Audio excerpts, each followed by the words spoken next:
Jadi jatah 2 juta itu tinggal 10.000. Jatah 2 juta dari seluruh dunia yang berangkat cuma 10.000. Itu pun minta maaf ya tidak jadi berangkat kita. Sabar.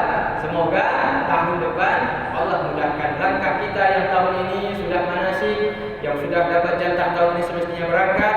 Semoga Allah panjangkan umurnya, diberikan kesempatan untuk berangkat ke tanah suci tahun depan. Amin amin ya rabbal alamin. Jadi ada sebuah riwayat ini tentang hadis yang berkaitan dengan puasa Asyura. Puasa Asyura kita tahu itu pada tanggal 10 Muharram. Sekarang kita sudah sampai pada tanggal hari 13 Zulhijjah ya. 13 Zulhijjah. Kalau kita sudah tanggal 13 Zulhijjah berarti kurang lebih 17 hari lagi kita sudah keluar daripada bulan Zulhijjah. Berarti kalau sudah keluar dari bulan Zulhijjah berarti selamat tinggal ma'assalamah tahun 1441 Hijriah.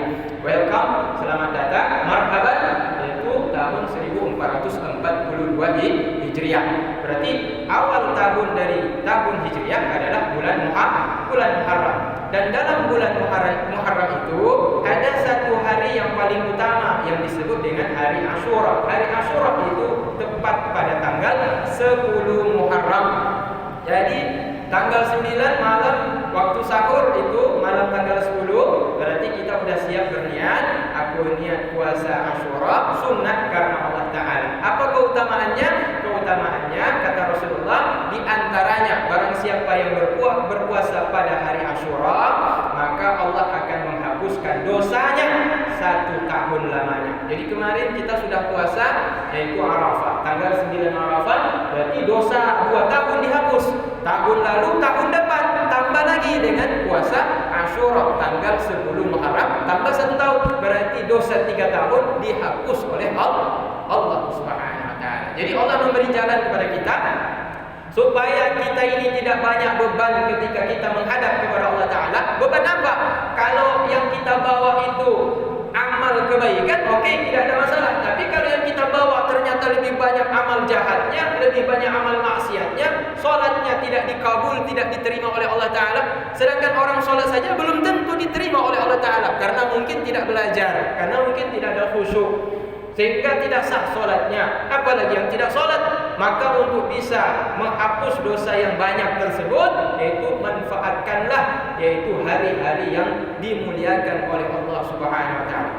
Kenapa tanggal 10 Asyura itu kenapa sangat dimuliakan? Sehingga berpuasa pada tanggal 10 Asyura itu Allah Ta'ala menghapuskan dosa setahun. Karena salah satu di antara keutamaan hari Asyura itu, Allah Ta'ala menciptakan Nabi Adam pada hari Asyura, Allah Ta'ala menciptakan surga pada hari Asyura, Allah Ta'ala mengampunkan dosa Nabi Adam pada hari Asyura. Jadi dosa ayah kita Nabi Adam AS dihapuskan pada hari Asyura. Maka umatnya, cucunya, keturunannya Adam AS, kita yang sekarang ini termasuk di dalamnya, kalau kita berpuasa pada hari Asyura, maka Allah Subhanahu wa Ta'ala pun akan mengampunkan dosa kita. Bukan dosa hari itu saja, tapi dosa dalam waktu satu tahun lamanya. Jadi ini jangan sampai kita meninggalkan momentum, yaitu 10 Muharram. Di samping itu 17 hari lagi kita akan menghadapi yaitu tahun baru Islam. Berarti 1441 Hijriah akan berlalu dan kita akan masuk 1442 Hijriah. Semoga insyaallah kaum muslimin dijauhkan daripada wabah dan bala bencana. Amin amin ya rabbal. Kita sambung lagi kajian tauhid kita. Wal haqqu 'anna al-'abda la yakhluqu af'ala nafsihi.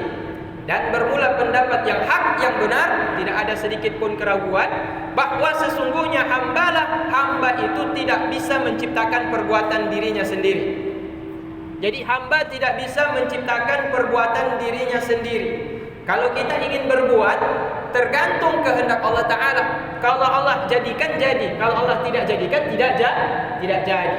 Misalkan seseorang sudah menikah, sudah berhubungan suami istri, tapi belum tentu bisa dapat anak, padahal sudah berusaha, tapi enggak jadi juga anak. Berarti tidak ada kehendak Allah menciptakan anak. Berarti menciptakan anak melalui hubungan suami istri itu bukan ciptaan manusia, tapi itu ciptaan daripada Allah Subhanahu wa Ta'ala. Hasil anak bukan karena manusia, tapi hasil anak itu karena kehendak dan kuasanya Allah Subhanahu wa Ta'ala. Nah, walaysa majburan, dan tidaklah manusia itu dipaksa. Manusia tidak dipaksa. Kalau manusia itu tidak menciptakan perbuatan, fahamnya apa? Kalau manusia tidak menciptakan perbuatan, berarti semua perbuatan manusia diciptakan Allah. Kalau semua perbuatan manusia diciptakan Allah, berarti manusia tidak berdaya. Semuanya itu dilakukan oleh Allah Ta'ala. Berarti manusia dipaksa. Berarti manusia itu seperti mayat. Dikasih miring oleh orang yang cuci mayat, miring dia. Didorong ke kanan, ikut saja dia. Digosok-gosok badannya segala macam, pasrah dia, tidak bisa melawan dia. Apakah seperti itu kita manusia? Tidak. Manusia tidak dipaksa oleh Allah Ta'ala. Tidak dipaksa. Meskipun perbuatannya tidak diciptakan oleh dirinya, tapi diciptakan oleh Allah Ta'ala. Tapi bukanlah bermakna bahwa manusia itu dia tidak ada unsur sedikit pun di dalam perbuatan tersebut. Nah, baliklah. Inna Allah Ta'ala yakhluqul af'ala sadirah minal 'abdi ma'a kaunil 'abdi lahu ikhtiyar. Akan tetapi Allah Ta'ala lah yang menciptakan semua perbuatan yang muncul dari hamba bersamaan dengan keadaan hamba itu memiliki ikhtiar. Ikhtiar artinya manusia memiliki pilihan di dalam dirinya.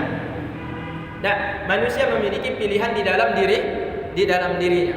Sekarang seorang istri menikah dengan seorang suami. Suami istri menikah. Kemudian dah menikah, dah berhubungan, mengandung istri. Mengandung istri. Bulan pertama sudah ada janin. Kira-kira janin dalam kandungan ibu itu punya kehendak tidak? Tidak kehendak, tidak ada punya kehendak. Dia tidak bisa bergerak sendiri, dia tidak bisa bicara sendiri, dia tidak bisa makan sendiri, tidak bisa minum sendiri. Karena kenapa? Karena belum ada nyawa di situ. Masih 1 bulan belum ada nyawa.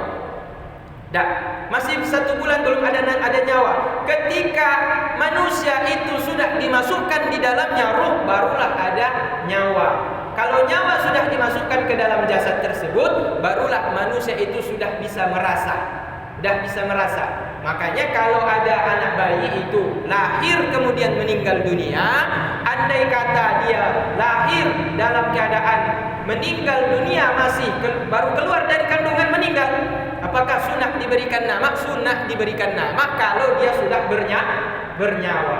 Jadi kalau belum bernyawa, belum. Tapi kalau sudah bernyawa, itu sunnah diberikan nama. Bahkan sunnah juga untuk diakikah. Jadi ini, kalau manusia sudah berjasad di dalam tubuh seorang ibu, kemudian dia sudah diberikan roh, maka sudah ada jiwa namanya. Sudah ada jiwa. Kalau manusia janin itu sudah memiliki jiwa, Allah Ta'ala berikan kepada dia otak, dan otaknya itu sudah mulai bisa merasakan. Ada sesuatu dalam pikirannya, sudah dia bisa, insting nalurinya sudah mulai terasa. Jadi gerak-gerakan itu sudah mulai muncul pada bayi yang sudah ada diletakkan di dalam bayi itu, yaitu roh atau nyawa. Jadi ketika manusia sudah diletakkan roh di dalam tubuhnya, maka dia sudah mulai bisa berpikir, dia sudah mulai bisa merasa apa yang digerakkan oleh ibunya yang mengandungnya. Manusia pada waktu itu berarti sudah memiliki ikhtiar. Sudah mulai memiliki ikhtiar. Tapi kalau seandainya belum ada nyawa, tidak ada ikhtiar. Belum ada nyawa, belum ada ikhtiar. Kenapa? Ini kan jasad, kalau kita bilang jasad ini hanya tempat menumpang roh. Jasad tubuh kita ini kan hanya tempat menumpangnya roh. Nanti ketika kita meninggal dunia, kan roh itu diangkat kembali oleh Allah Ta'ala, diletakkan pada sebuah tempat yang disebut dalam hadis itu tempatnya seperti kandil berwarna hijau. Di situ diletakkan itu nyawa-nyawa atau roh-roh orang-orang mukmin. Nyawa atau roh orang mukmin. Jadi orang mukmin itu ketika sudah habis masa hidupnya di dunia, nyawanya itu dikembalikan oleh Allah Ta'ala fil illiyin namanya, pada satu tempat yang tinggi, khusus bagi mereka itu orang mukmin yang husnul khatimah, orang mukmin yang ketika meninggal dunia dalam keadaan baik, ingat kepada Allah Ta'ala. Orang kafir bagaimana? Ada tempatnya di tempat yang rendah, bukan pada fil illiyin. Jadi kalau seandainya kita lihat manusia ketika sudah meninggal dunia, maka rohnya itu dikembalikan pada tempat yang sudah ditetapkan oleh Allah Ta'ala, maka jasadnya itu sudah tidak lagi memiliki ikhtiar. Jasadnya itu sudah tidak lagi memiliki, yaitu hak untuk bergerak, tidak ada lagi, karena nyawa pun sudah tidak ada pada jasad tersebut. Jadi kalau seandainya ada orang mengatakan saya kemasukan roh daripada si hamba Allah tadi tersebut, tidak ada kemasukan roh, itu tidak ada, karena roh itu diambil oleh Allah Ta'ala atas perintah Allah, diperintahkan kepada malaikat, diletakkan pada illiyin, yaitu tempat yang tinggi di langit. Jadi kalau ada kemasukan roh almarhum, tidak, bukan roh almarhum itu setan itu, ya, itu setan. Kalau bukan setan berarti jin. Dan jin ada dua, jin kafir, jin muslim. Kalau jin muslim, mungkin dia bisa merubah wujud seperti almarhum. Tapi kalau jin kafir mungkin dia manfaatkan untuk hal-hal yang tidak baik, tidak diridhoi oleh Allah Ta'ala. Jadi ini jamaah yang dimuliakan Allah Ta'ala, bahwa qala Sa'ad fi Syarhil Aqaid, berkata oleh Syekh Sa'ad dalam kitab Syarah Aqaid, menjelaskan tentang berbagai macam akidah. Wa hadzal ikhtiyar la yumkin an yu'abbar anhu bi ibaratin. Ikhtiar ini tidak bisa diibaratkan dengan satu ibarat. Bagaimana ikhtiar itu? Seperti apa ikhtiar itu? Ikhtiar itu kalau bahasa Arab itu memilih. Dia bisa menentukan keinginannya. Apakah dia ingin jus apel atau jus mangga? Ketika ada orang meletakkan di depan kita dua buah jus, maka dia punya keinginan untuk menentukan apa yang dia inginkan. Maka ketika dia mengatakan, oh saya pilih jus apel, berarti ada ikhtiar di dalam dirinya, ada keinginan untuk memilih dalam dirinya. Cuma ikhtiar itu sendiri pada wujudnya apa kita sebutkan, tidak susah untuk disebutkan. Bagaimana ikhtiar itu? Maka untuk memudahkan menjelaskan ikhtiar, beliau Syekh Sa'ad mengatakan bahwa bal shakhsu yajidu baina harakati yadihi idza harakaha huwa wa baina ma idza harakaha al-hawa qahran anhu farqan. Jadi kalau kita ingin mengetahui ikhtiar itu bagaimana ikhtiar, Contohnya seperti seseorang yang mendapatkan yaitu gerakan tangannya jika digerakkan oleh dirinya, dan kalau gerakan tangannya digerakkan oleh angin secara paksa. Nah, misalkan kita angin kencang kayak kemarin tadi angin kencang misalkan, tapi nggak terlalu kencang tadi itu. Kalau misalkan angin puting beliung ada, itu kita bergerak bukan karena keinginan kita sendiri, bahkan bisa terbang melayang kita. Jadi yang membuat kita bergerak-gerak melayang-layang itu siapa? Nah, berarti bukan ikhtiar kita, bukan keinginan kita, bukan pilihan kita bisa melayang-layang terhempas ke sana kemari. Contoh juga sama seperti orang yang jatuh di lautan. Kemudian gelombang laut itu besar sekali. Dia ingin berenang ke tepian, tetapi datang ombak menghantamnya lagi, membawa ke tengah laut lagi. Berarti kita terhempas ke belakang, itu bukan ikhtiar kita. Karena ikhtiar kita, keinginan kita adalah menyeberang supaya sampai ke tepian, berenang sampai ke tepian. Tetapi Allah Ta'ala menghendaki dengan perantaraan ombak, gerakan kita tidaklah sesuai dengan keinginan kita, bukan ke tepian, tetapi justru masuk lagi ke tengah laut, bahkan cenderung masuk ke dalam laut lagi, meninggal dunia lagi. Berarti tidak ada ikhtiar di situ. Ada ikhtiar di situ. Nah, jadi kalau kita ingin membedakan mana ikhtiar, mana bukan ikhtiar, ingin mengetahui bahwa kita ada juga keinginan, lihatlah pada saat kita itu tenggelam. Nah, pada saat kita tenggelam, berarti saya kan ingin selamat, tetapi ombak ini datang di luar dugaan besar sekali sehingga dia tekan saya masuk ke dalam. Tenggelamlah saya karena habis nafas. Ya, sehebat-hebat orang jago berenang, kalau ombaknya besar sekali kemudian menekan dia ke bawah, keinginan dia selamat itu pupus, bisa saja meninggal dunia.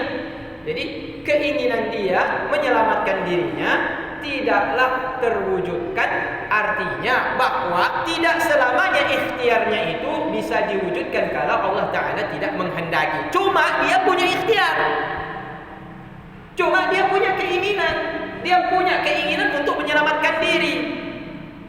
Tapi karena Allah Ta'ala berkehendak dia harus tenggelam, ya dia akhirnya tenggelam.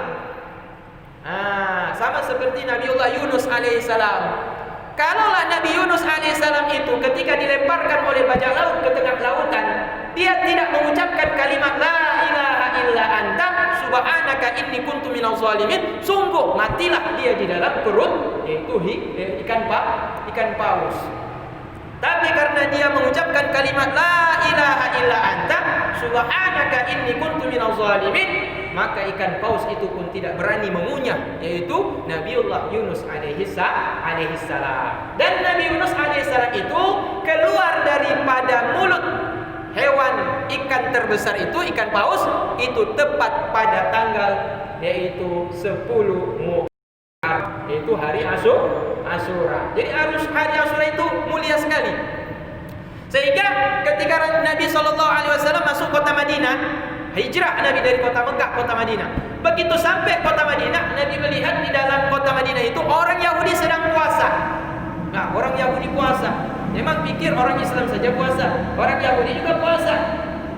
Jadi Nabi penasaran, Yahudi Madinah kok banyak yang puasa ya? Jadi ditanya oleh Nabi, "Hei orang Yahudi, kenapa kalian banyak yang puasa hari 10 Muharram ini?" Dijawab oleh mereka, karena Allah Ta'ala telah menyelamatkan Nabi kami, yaitu Nabi Musa alaihissalam, daripada kejaran Fir'aun dan tentaranya, dan membinasakan Fir'aun di dalam yaitu Laut Merah. Jadi karena Allah Ta'ala menyelamatkan Nabi kami yaitu Musa alaihissalam daripada kejaran Firaun, maka untuk memuliakan Allah Ta'ala yang telah menyelamatkan Nabi kami bersyukur dengan cara berpuasa pada tanggal 10 Muharram.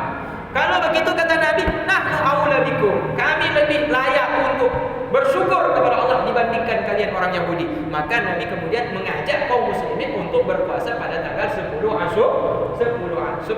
Muharram, yaitu puasa Asyura. Namanya puasa Asyura. Nah, Asyura itu berasal dari kata Asyuratun, 10. Kenapa 10? Karena banyak sekali.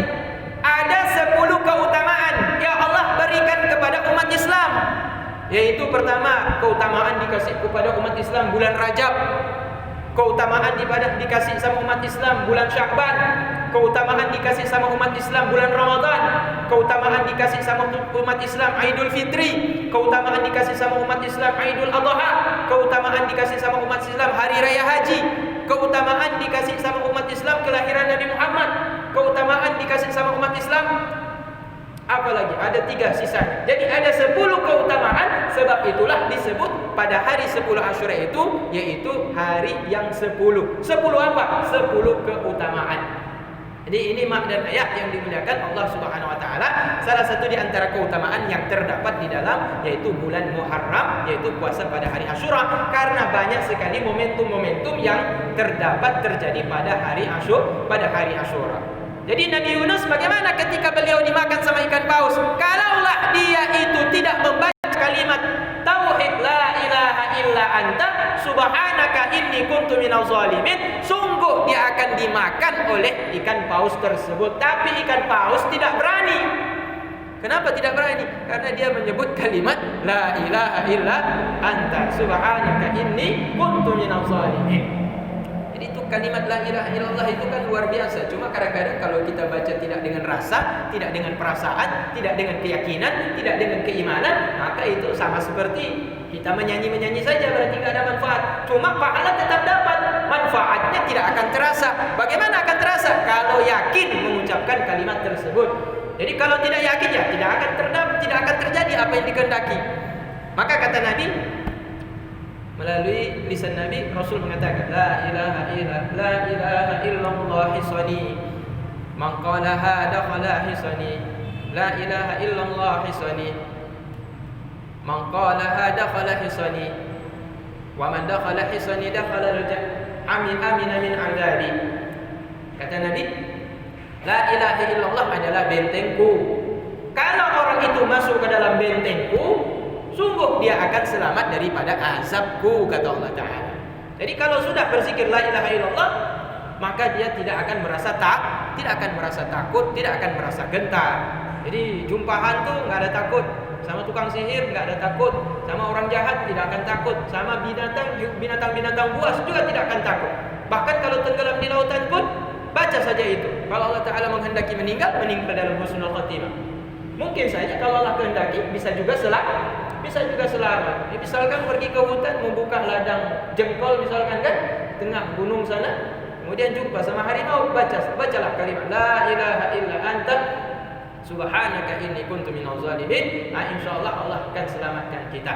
Nah, kaum muslimin yang dimuliakan Allah Subhanahu wa taala, jadi perbuatan manusia itu sebenarnya tidaklah manusia mampu menciptakannya. Cuma dia walaupun yang menciptakan perbuatannya itu adalah Allah, tapi manusia itu punya ikhtiar, dia punya keinginan. Nah, jadi misalkan ada 2 air di depan, yang satu kopi, yang satu susu. Jadi ketika ditawarkan istri kopi dengan susu 2 cangkir, mana yang akan kita pilih? Maka kemudian kita memilih yaitu kopi. Ketika kita memilih kopi, berarti Allah Ta'ala juga menghendaki kita meminum kopi. Jadi jangan sampai kemudian kita mengatakan berarti saya karena ini kehendak Allah berarti saya juga Allah, bukan. Jadi jangan sampai pada bicara hakikat berarti semuanya atas perbuatan Allah berarti saya adalah Allah Ta'ala, karena Allah Ta'ala bukan makhluk. Jadi hamba dengan makhluk tetap sama. Hamba itu makhluk diciptakan, Khaliq adalah yang menciptakan. Nah, meskipun perbuatan manusia itu tidak lepas daripada kuasa dan kehendak Allah, tidak lepas daripada kuasa dan kehendak Allah Ta'ala. Jadi itu untuk membedakan mana ikhtiar dan mana bukan ikhtiar.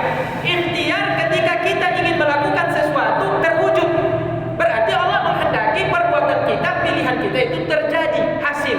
Tapi kalau ada ikhtiar kita itu ketika kita menghendaki sesuatu ternyata tidak terjadi, itu membuktikan bahwa ikhtiar kita itu tidak berhasil. Misalkan saya ingin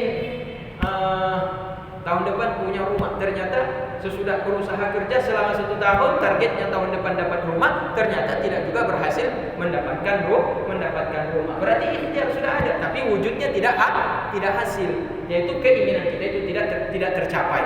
Jadi ikhtiar manusia tidak selamanya berhasil. Yang berhasil adalah yaitu ciptaan Allah, kehendak Allah dan ciptaan Allah. Maka perbuatan manusia itu adalah ciptaan Allah, bukan ciptaan makhluk, bukan ciptaan manusia. Nah, kemudian itu satu akidah. Wa min al-jaiz alaihi ta'ala irsalu jami'ir rusul. Di antara perkara yang boleh bagi Allah Ta'ala, tidak wajib dan bukan mustahil. Wajib artinya tidak mungkin tidak ada menurut akal. Tidak mungkin tidak ada menurut akal, harus ada. Wajib itu namanya. Allah Ta'ala hidup, wajib. Wajib hidup Allah Ta'ala. Enggak ada Allah Ta'ala meninggal, enggak ada Allah Ta'ala wafat. Wajib hidup artinya hidup itu tidak mungkin tidak ada, harus ada, wajib ada pada Allah Ta'ala. Mustahil apa? Tidak mungkin ada. Mustahil tidak mungkin ada, menurut akal kita tidak mungkin ada. Allah Ta'ala itu mati, tidak mungkin ada. Mati itu ada pada zat Allah Ta'ala, pada zat Allah Ta'ala. Akal kita mengatakan tidak mungkin Tuhan itu mati, maka tidak ada. Yaitu peringatan Tuhan Allah Ta'ala itu wafat. Beda dengan Tuhan yang lain. Tapi kalau Allah Ta'ala, Tuhan kita itu hayyun la yamut, hidup dan tidak akan pernah meninggal. Jadi kata Abu Bakar kepada Sayyidina Umar, teringat ketika Rasulullah wafat ya. Ketika Rasulullah wafat, Umar kan tidak terima mendengar berita Rasulullah SAW telah meninggal dunia. Maka semua sahabat menangis, tinggal satu yang tidak menangis. Umar tidak mau menangis karena dia tetap merasa yakin Rasul tidak mungkin wafat, tidak mati, tidak meninggal. Bahkan kalau ada yang meninggal mengatakan Rasul meninggal, dan saya penggal lehernya. Maka yang satu saja yang mampu untuk meredakan amarah, yaitu daripada Umar bin Khattab, ialah Sayyidina Abu Bakar As-Siddiq. Dikatakan Sayyidina Abu Bakar, kalau seandainya engkau yaitu menyembah Allah, kalau seandainya engkau menyembah Muhammad, maka Muhammad qad mata, sungguh telah meninggal. Wa ma Muhammadun illa rasul, tidaklah Muhammad melainkan hanyalah seorang rasul. Qad khalat min qablihi rusul, sungguh telah berlalu di sebelum Nabi kita Muhammad itu rasul-rasul sebelumnya. Jadi rasul-rasul sebelum Nabi Muhammad, Nabi Musa meninggal, Nabi Isa diangkat, Nabi Ibrahim meninggal, Ismail meninggal, sampai Nabi Adam pun yang ribuan tahun dihidupkan di dunia ini meninggal juga. Nah, afa imma ta'qutilau qalabutum ala qawlikum, apakah kalau seandainya Muhammad meninggal kalian akan berpaling dari keyakinan yang kalian telah dapat sebelumnya daripada Rasulullah Muhammad sallallahu alaihi wasallam? Maka terjagalah, terkejutlah Umar bin Khattab mengatakan, seolah aku tidak pernah mendengar ayat itu. Padahal Umar hafiz, dia hafal Al-Quran, tapi ayat itu seolah tidak pernah dia dengar ketika keluar dari lisannya, yaitu Sayyidina Abu Bakar As-Siddiq radhiyallahu anhu. Maka kemudian dia katakan, kalau seandainya kalian menyembah, dia sampaikan kepada semua sahabat, kalau kalian semuanya menyembah Muhammad, maka Muhammad sungguh telah meninggal. Tapi kalau kalian menyembah Allah Ta'ala, maka sesungguhnya Allah Ta'ala hayyun la yamut. Allah Ta'ala Tuhan kita hidup dan tidak pernah akan meninggal dunia. Maka jangan pernah bersandar kepada makhluk, tapi bersandarlah kalian, bergantunglah, yaitu segala hajat kalian itu kepada Allah Ta'ala yang maha hidup. Bergantung kepada ayah meninggal dunia. Bergantung kepada mak meninggal dunia. Bergantung kepada anak meninggal dunia. Bergantung kepada suami meninggal dunia. Jadi bergantung pada siapa kita? Bergantung hanya kepada Allah. Hanya bergantung kepada Allah Ta'ala. Jadi kalau orang tetap menjadikan Allah Ta'ala itu sebagai Allahus Samad, Allah Ta'ala tempat bergantung, bahwa segala keinginan dan hajat kita, segala masalah kita hanya saya serahkan, hanya saya mohon bantuan kepada Allah Ta'ala. Maka akan selalu timbul yaitu semangat dalam hidup meskipun dalam keadaan sesulit apapun. Nah, jadi di antara perkara yang boleh bagi Allah Ta'ala adalah irsalu jami'i ar-rusuli, mengutus semua rasul. Jadi rasul-rasul yang dulu-dulu pernah ada itu hukumnya tidak wajib bagi Allah untuk mengutusnya, termasuk Nabi Muhammad. Nabi Muhammad. Apakah wajib Allah Ta'ala mengutus Rasul Isa, Rasul Musa, Rasul Ibrahim, Rasul Daud, Rasul Nabi Muhammad sallallahu alaihi wasallam? Apakah wajib Allah Ta'ala mengutus mereka? Tidak wajib.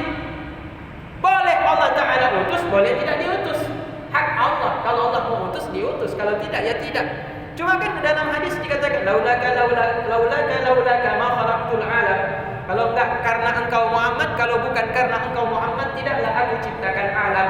Itu untuk menyanjung Nabi Muhammad, bahwa kalau Nabi Muhammad enggak diciptakan, alam ini enggak diciptakan. Maksudnya apa?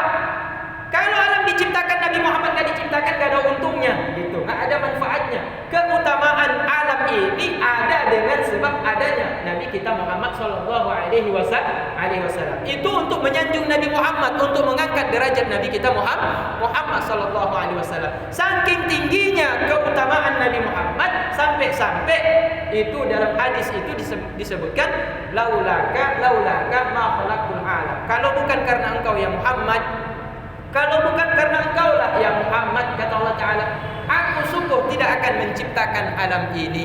Nah, jadi sungguh mulia Nabi kita Muhammad Sallallahu Alaihi Wasallam dalam yaitu derajat di sampingnya Allah Subhanahu Wa Ta'ala. Tapi perkara Allah Ta'ala mengirim Nabi Muhammad sebagai Rasul bukan perkara yang wajib, tetap tidak wajib.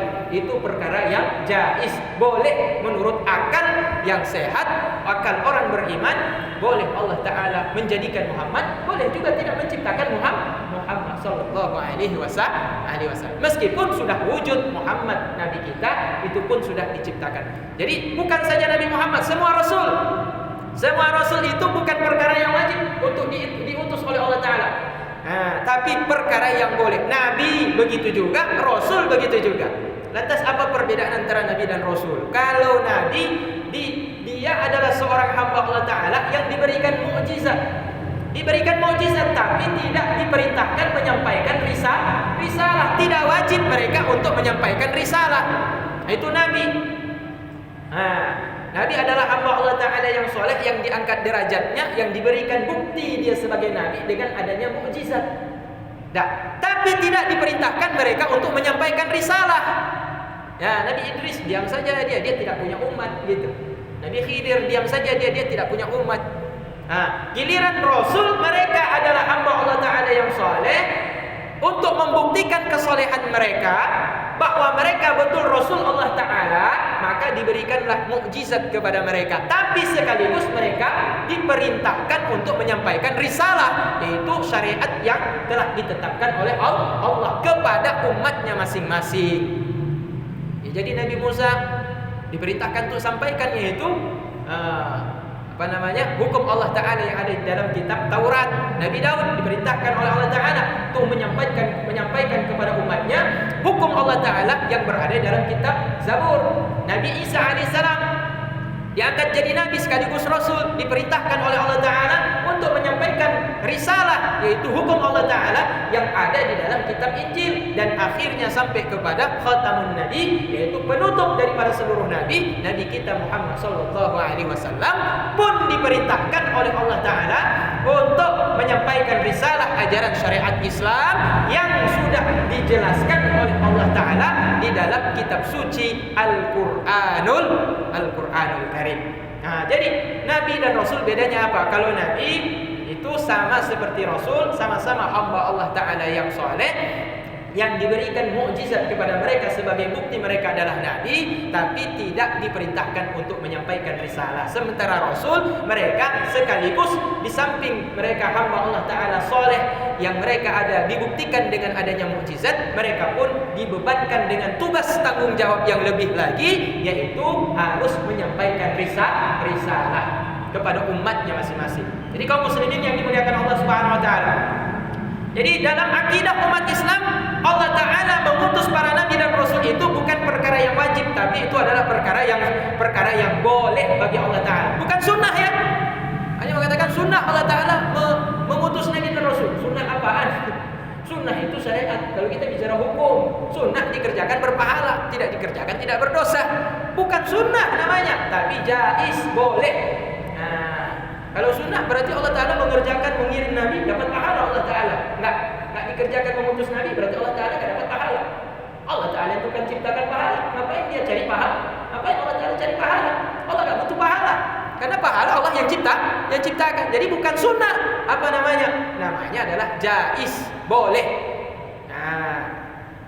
Jadi begini, mak dan ayah dimuliakan Allah Subhanahu Wa Ta'ala. Apakah Allah Ta'ala dengan adanya sifat jaiz ini berarti Allah Ta'ala itu menunjukkan kepada kita bahwa tidak berkurang sedikit pun derajat dan wibawanya Allah Ta'ala kalau Allah Ta'ala tidak mengutus Nabi Muhammad?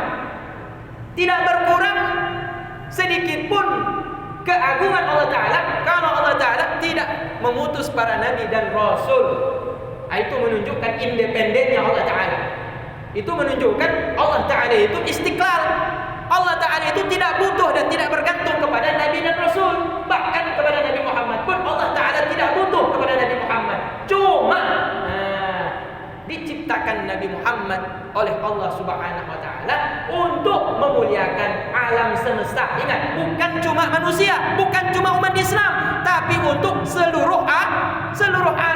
Diciptakan Nabi Muhammad bentuk rahmatnya Allah Ta'ala yang teragung, yang terbesar, bukan cuma untuk umat muslim, bukan cuma untuk manusia, tapi untuk seluruh alam. Jadi alam ini mendapatkan rahmat dengan ciptakannya, yaitu makhluk yang paling mulia ialah Nabi kita, Nabi besar Muhammad sallallahu alaihi wasallam. Nah, ini salah satu contohnya. Pada masa Nabi Muhammad sallallahu alaihi wasallam masih hidup, tidak pernah terjadi gempa bumi. Nabi umur 63 tahun baru wafat. Selama 63 tahun tidak pernah terjadi gempa di tanah Hijaz. Dulu itu bukan Saudi Arabia namanya. Bukan Saudi Arabia, namanya Hijaz. Makkah, Madinah, Taif dan sekitarnya itu namanya Jazirah Hijaz. Jazirah Hijaz itu artinya negeri Hijaz atau wilayah Hijaz. Nah, kemudian pada masa Turki Utsmani kalah melawan orang-orang orang-orang Yunani dan orang Inggris yang bersekutu dengan orang Yahudi, maka kekuasaan Turki Utsmani yang ada di Istanbul, Turki itu mulai melemah, sehingga kekuasaannya di kota Mekah pun digoyang. Kekuasaannya di kota Mekah itu digoyang. Nih, andai kata nih di Jakarta itu misalkan hancur, bisa saja Aceh lepas, bisa saja Irian Jaya lepas. Maka kalau di Jakarta itu goyang, kekuasaannya itu goyang, terjadi misalkan kekacauan di sana, kudeta di sana, bisa saja Aceh ini lepas, bisa saja Irian Jaya lepas. Contohnya sudah ada dulu. Nah, itu pada masa Turki Utsmani itu. Turki Utsmani betul dia berkuasa, dia menguasai wilayah-wilayah Arab semuanya. Irak di bawah kekuasaannya, Iran di bawah kekuasaannya, Mesir di bawah kekuasaannya, Libya, Aljazair, Maroko, Jordan, Lebanon, Palestina, termasuk Mekah dan Madinah itu di bawah wilayah kekuasaan semuanya Khalifah Turki Utsmani. Tapi pada akhir kekuasaannya itu dia kemudian digoyang oleh Inggris, bersekutu dengan Yahudi dan Eropa. Akhirnya Mekah kemudian lepas dan ya ini kalau kita bicara sejarah memang sejarah kelabu ya. Nah, itu tinta hitam sebenarnya. Kalau kita balik sejarah itu sakit sebenarnya. Jadi kemudian terjadilah kudeta. Jadi penguasa kota Hijaz pada waktu itu Sultan Syarif kemudian dibunuh dan akhirnya yang berkuasa adalah itu Raja Saud dan keturunannya hingga sampai detik ini. Nah, sampai detik ini. Jadi itu kalau kita lihat sejarah itu ada hubungannya juga dengan Yahudi itu. Ada kerjasama juga dengan Inggris dan orang-orang Yahudi. Nah, walhasil kalau kita lihat berubah namanya menjadi Saudi Arabia. Dulu bukan Saudi, yaitu namanya Hijaz. Nah, pada masa Rasulullah SAW hidup, tanah Hijaz itu tidak pernah terjadi gempa. Satu hari mau gempa, mulai ada getaran di tanah, tapi oleh Rasulullah SAW tanah itu ditekan dengan kakinya Rasulullah. Kemudian Rasulullah mengatakan, "Hai bumi, tenang, selama aku masih hidup jangan macam-macam." Jadi bumi itu tidak berani dia untuk melakukan gempa atau untuk menggetarkan isi bumi, itu tidak berani mereka, tidak berani, dikarenakan Rasulullah SAW masih dimuliakan oleh makhluk yang ada di atas bumi ini, termasuk di dalamnya adalah bumi, tanah. Ini merupakan rahmat bagi kita seluruh alam, bukan hanya bagi manusia, tapi bagi seluruh alam. Nabi kita Muhammad merupakan rahmat yang paling agung bagi kita. Maka nikmat apa yang paling mulia yang Allah berikan kepada kita? Nikmat diutusnya Rasulullah Sallallahu Alaihi Wasallam. Dengan diutusnya Rasulullah Sallallahu Alaihi Wasallam, maka kita bisa mengenal Allah Ta'ala dan mengenal diri kita, mengenal jati diri kita, mengenal siapa kita, apa maksud kita diciptakan Allah Ta'ala, dan apa tujuan hidup kita, sehingga kemudian kita terarah hidup kita di dunia. Mak dan ayah yang dimuliakan Allah Subhanahu Wa Ta'ala, itu di Jepang riset sekarang ini, Mak, semakin kurang penduduk di sana. Jepang tuh semakin kurang penduduknya. Maka mereka takut dengan Cina. Cina bertambah terus nih anak-anaknya kan. Cina menikah terus Cina. Dan di Jepang semakin kurang anak. Kenapa? Karena mereka tidak wajib menikah, tidak disunnahkan untuk menikah. Kalau dalam ajaran Islam, kenapa Islam ini banyak kali berkembang? Agama yang paling terpesat, tercepat perkembangannya saat ini di dunia adalah agama Islam. Maka orang Rohingya itu takut, orang Myanmar takut dengan orang Rohingya. Karena orang Rohingya satu keluarga itu menikah 2 orang, suami istri menikah, lahir 5 anak, 6 anak, 7 anak, 8 anak. Mereka takut dari Indonesia nanti itu Myanmar. Jadi akhirnya mereka usirlah, takut dengan orang Islam itu selalu berkembang terus. Di Jepang itu karena di sana tidak mayoritas bukan agama Islam di sana. Tak apa agamanya, mereka sembah matahari kalau tidak salah. Hah? Shinto ya? Nah, agama Shinto. Ya, agama Shinto.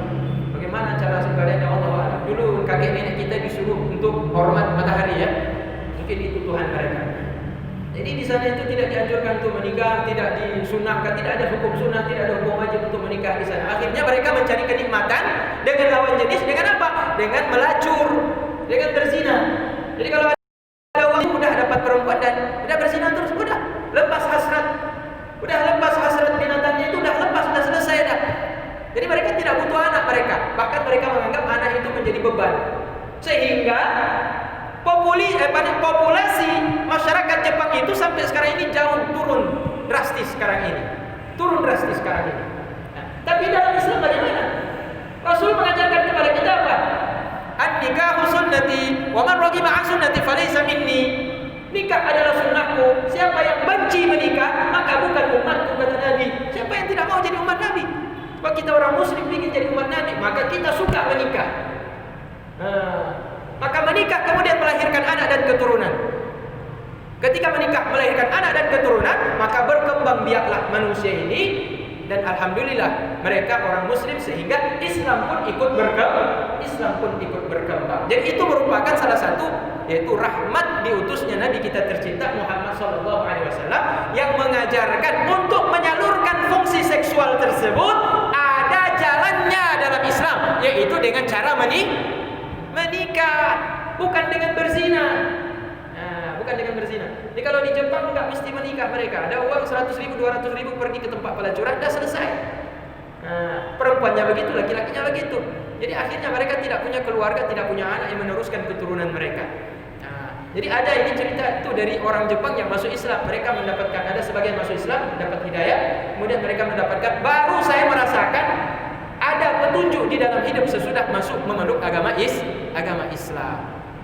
Jadi ada ketenangan ketika memeluk agama Islam, dan itu yaitu merupakan salah satu rahmat di antara rahmat diutusnya Nabi kita Muhammad sallallahu alaihi wasallam. Jadi Allah Taala meskipun tidak wajib mengutus Nabi Muhammad, tidak wajib, kenapa? Menunjukkan Allah Taala itu independen. Allah Taala itu berdiri sendiri, tidak butuh kepada Nabi. Allah tidak butuh kepada Rasul. Cuma Allah utus juga Rasul itu untuk menyempurnakan rahmatnya kepada kita umat manusia. Dan wa mimma yajibu i'tiqaduhu anna afdalal makhluqati 'ala al-itlaq nabiyyina Muhammad sallallahu alaihi wasallam. Di antara perkara yang wajib bagi kita untuk kita mengiktikadkannya, wajib bagi kita untuk meyakininya bahwa sesungguhnya yang paling mulia di antara semua makhluk yang Allah Taala ciptakan sejak bumi pertama kali diciptakan hingga sampai hari kiamat, yang paling mulia secara mutlak adalah Nabi kita Muhammad sallallahu alaihi wasallam. Kalau ada mak dan ayah kemudian meyakini dalam pikiran, oh Nabi Isa lebih mulia dari Nabi Muhammad, berarti itu sudah kafir. Itu keluar dari ajaran Islam. Kalau ada keyakinan orang muslim meyakini ada orang yang lebih mulia dari Muhammad, berarti keluar dari akidah Islam. Karena ini perkara yang wajib. Perkara yang wajib bagi kita untuk diimani. Dan artinya apa? Dan wajib bagi kita untuk meyakini bahwa Nabi Muhammad adalah makhluk yang paling mulia yang diciptakan oleh Allah Ta'ala. Dan selanjutnya yang kedua, siapakah yang selanjutnya yang lebih mulia di bawah derajatnya Nabi Muhammad SAW? Alihi, keluarganya. Jadi keluarganya. Dan wa ala alihi ahli familinya ajma'in semuanya. Wa yalihi sallallahu alaihi wasallam fil afdaliyah, dan menyertai, mengiringi derajat kemuliaan sesudah baginda Nabi Muhammad sallallahu alaihi wasallam adalah yaitu baqiyatu ulil azmi, yaitu nabi-nabi ulul azmi yang memiliki yaitu ketabahan jiwa yang luar biasa. Wahum, dan mereka itu adalah Sayyiduna Ibrahim alaihissalam. Yang pertama, sesudah Nabi Muhammad siapa lagi yang paling agung? Nabi Ibrahim alaihissalam. Yang kedua siapa? Sayyiduna Musa alaihissalam. Sesudah Nabi Ibrahim yang paling mulia adalah Sayyiduna Musa alaihissalam. Sesudah Nabi Ibrahim dan Nabi Musa siapa? Sayyiduna Isa alaihissalam. Nabi Isa alaihissalam. Sesudah Nabi Ibrahim, Musa dan Isa siapa? Sayyiduna Nuh alaihissalam. Adalah Nabi Nuh alaihissalam. Sesudah Nabi Ibrahim, Musa, Isa siapa? Sesudah Nuh. Wa hum fil afdaliyah ala hadha tertib. Ya, jadi itu ya. Ada 6 dengan Nabi kita Muhammad sallallahu alaihi wasallam. Nabi Muhammad, Nabi Ibrahim, Nabi Musa, Nabi Isa, dan Nabi Nuh alaihissalam. Mereka adalah nabi-nabi yang digelar dengan ulul azmi, yang memiliki derajat yang paling utama dibandingkan seluruh makhluk yang diciptakan oleh Allah Ta'ala di alam dunia ini. Dan wa kaunuhum khamsatun, Nabi Muhammad sallallahu alaihi wasallam arba'atu ba'dahu wa sahih. Kemudian dan ayat yang dimuliakan Allah Subhanahu wa taala. Kita lanjut sedikit lagi ya. Kita masuk azan. Tsumma baqiyatul anbiya ala nabiyina wa alaihi wassalatu wassalam. Kemudian sesudah itu yang paling mulia siapa? Yaitu semua nabi-nabi yang lain selain nabi-nabi tadi dan rasul tadi. Selain daripada Ibrahim, Isa, Musa dan Nuh dan Nabi Muhammad, baru nabi-nabi yang lain adalah makhluk yang paling utama. Kemudian sesudah para nabi dan rasul siapa? Sesudah nabi, sesudah keluarga nabi, sesudah sahabat nabi, sesudah nabi-nabi dan rasul, siapa selanjutnya yang paling mulia di alam ini? Yang paling mulia selanjutnya adalah al-malaikah, ialah makhluk yang bernama malaikat. Dah. Wa yajibu an ya'taqid anna Allah Ta'ala ayyadahu bil mu'jizat. Ya, wajib juga mengiktikadkan bahwa Allah Ta'ala memperkuat para nabi tersebut, mendukung mereka dengan bukti mukjizat yang Allah karuniakan kepada mereka. Waqtassa nabiyana sallallahu alaihi wasallam bi annahu khatamur rusul, dan Allah mengkhususkan nabi kita dengan gelar yang spesial, yaitu bahwa ia adalah khatamur rusul, adalah penutup daripada semua rasul-rasul yang diutus sebelumnya. Nah, wa bi anna syar'ahu la yunsakh, dan bahwa sesungguhnya syariat Nabi Muhammad tidak akan pernah dibatalkan, diganti dengan syariat yang lain, tidak akan pernah selama-lamanya sampai kiamat. Hatta yanqadiyaz zaman, sampai berakhirnya zaman. Nanti kan turun Nabi Isa. Nanti apakah Nabi Isa akan bawa lagi Injil? Kemudian akan menyebarkan ajaran Kristiani, ajaran Nasrani. Wa Isa alaihi salatu wassalam ba'da nuzulihi yahkumu bi syar'i nabiyina Muhammad sallallahu alaihi wasallam. Dan Nabi Isa alaihi salatu wassalam sesudah diturunkan nanti pada akhir zaman untuk membunuh, yaitu siapa? Dajjal ya. Dajjal kan? Sesudah Nabi Isa alaihi salam pada akhir zaman diturunkan untuk membunuh Dajjal, sesudah Dajjal itu turun, kemudian datanglah Nabi Isa, maka pada saat itu yahkumu bi syuru'i nabiyina, dia akan menetapkan hukuman, aturan hukuman yang berlaku di bumi pada saat itu, yaitu dengan syariatnya Nabi kita, syariat Islam Nabi Muhammad sallallahu alaihi wasallam. Faqila ya'khudhu minal Qur'an, maka dikatakan ulama bahwa dia mengambil hukum itu bukan dari kitab Injil, tapi dia ambil hukum itu daripada kitab Al-Qur'anul Karim. Was sunnah, dan juga daripada sunnah, hadis-hadisnya Nabi kita Muhammad sallallahu alaihi wasallam. Waqila, kalau begitu dari mana dia belajar? Nabi Isa turun dari langit, kemudian dia menerapkan hukum syariat Islam, dia ambil dari Al-Quran, dari hadis.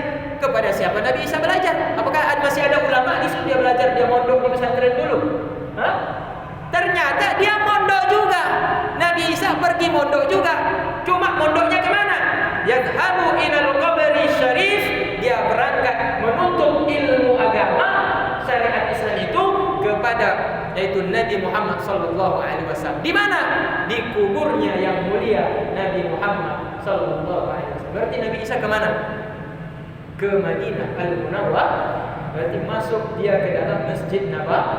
Mana Masjid Nabawi? Masjidnya Nabi di kota Madinah. Fa yata'allamu minhu, maka dia belajar kepada Rasulullah langsung dari Al-Qur'an. Belajar Al-Qur'an langsung, belajar hadis langsung dari Rasulullah di kuburnya Rasulullah sallallahu alaihi wasallam. Nah, kalau tidak percaya berarti Wahabi.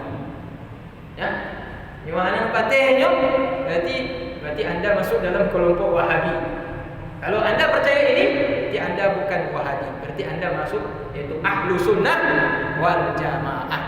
Nah, jadi kalau Wahabi kita datang ke kubur nggak ada manfaat, orang dah mati. Idza mata ibnu Adam inqata 'amaluhu illa thalas. Kalau meninggal anak manusia putus semua amal kecuali 3. Anak soleh, ilmu bermanfaat, sedekah jariah. Yang lain nggak ada manfaat. Jadi kalau orang mati udah nggak ada manfaat. Cuma 3. Anak yang mendoakan mengalir pahala. Sedekah yang masih ada. Misalkan bangun masjid nih kasih sedekah 1 sak semen, masih pakai masjid, masih mengalir pahala. Dah. Jadi anak soleh, amal jariah, ilmu yang bermanfaat dan sedekah jariah. Ilmu bermanfaat. Ilmu diajarkan kepada anak-anak masih mengamalkan, masih bermanfaat. Dah. Cuma 3 ini katanya. Dah, selanjutnya kalau nanti kita pergi ke makam Rasulullah, hanya salawat saja. Datang ke Rasulullah hanya salawat saja. Doanya doa khusus saja. Assalamualaikum ya Rasulullah, keselamatan untuk ya Rasulullah. Nahnu insyaallah ta'ala bikadzalika. Nanti kami juga akan menyusul engkau ya Rasulullah. Nah, cuma itu saja doanya. Tapi ini buktinya. Rasulullah sallallahu alaihi wasallam di akhir zaman ketika Nabi Isa turun, dia datang ke makam Nabi, belajar sama Nabi Muhammad sallallahu alaihi wasallam. Sesudah dia pelajari Al-Quran langsung dari Rasulullah, pelajari hadis langsung dari Rasulullah, baru dia faham ilmu syariat Islam, baru dia datang, dia ajarkan semua kepada umat manusia. Maka seluruh manusia pada waktu itu dibawa kendali kepemimpinan Isa alaihissalam, hidup aman sejahtera hingga sampai masanya Nabi Isa meninggal dunia, barulah terjadi kekacauan kembali di atas bumi ini, barulah bumi ini dibinasakan sebagai akhir kehidupan di atas bumi yang fana. Itulah hari kiamat. Jamaah yang dimuliakan Allah Subhanahu wa taala, semoga ini bermanfaat. Assalamualaikum warahmatullahi wabarakatuh.